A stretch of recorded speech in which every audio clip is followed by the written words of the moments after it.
Hey, what's going on, good people? I can just imagine the look you probably have on your face right now after seeing that thumbnail for this video.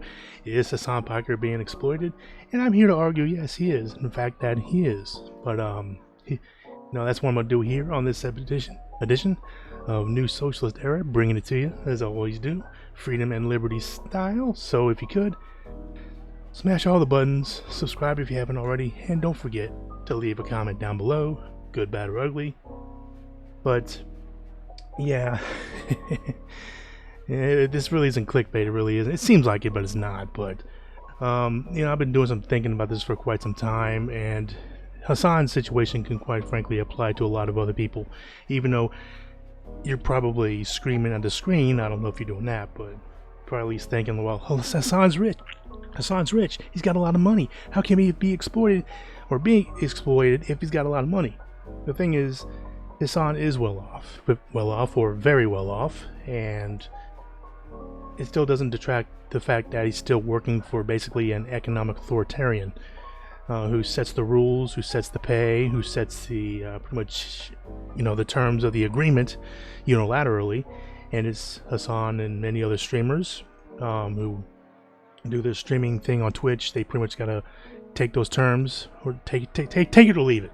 Basically, I call it over the barrel economics, which is a little little phrase there. Things are not as voluntary as they seem. It's technically voluntary under that arrangement, but is it really that voluntary to work for an economic authoritarian really, when you really don't have many other effective options to pursue making an income? But excuse me. But I understand.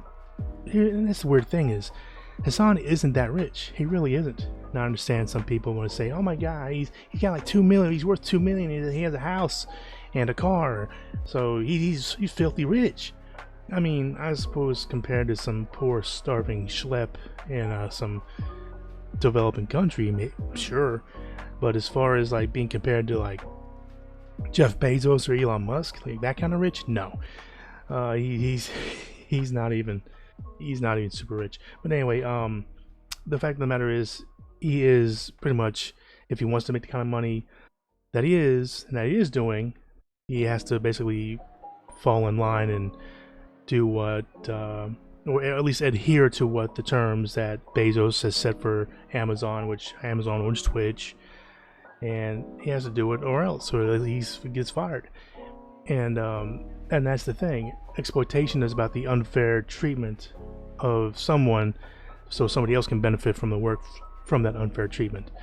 And at least with having a union, which by the way, since Hasan is not really an employee like all Twitch streamers, he's an independent contractor.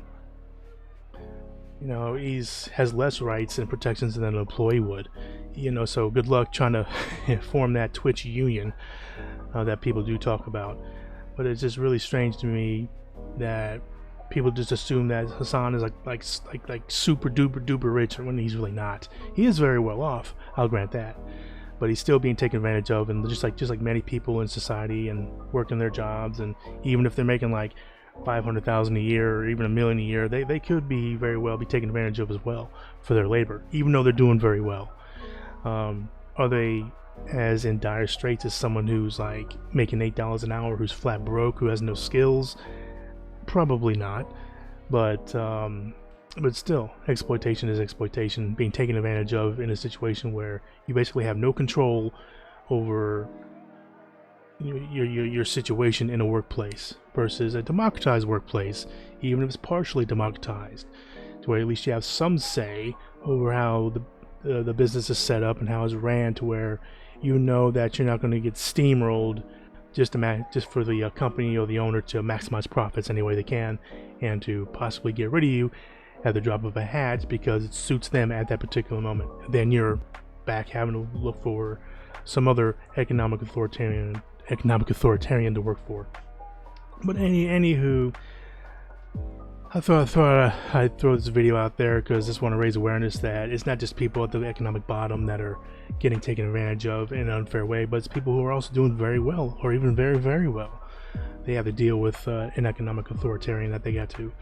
And really, this video is meant to try to raise awareness of building solidarity among the working class, even those who are doing very well, at least in understanding of what's going on. Because there seems to be this, false notion out there that, hey, as long as I'm doing all right, I'm not being exploited, really.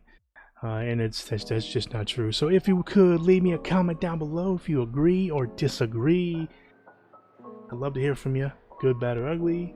And as usual, I'll see you around next time.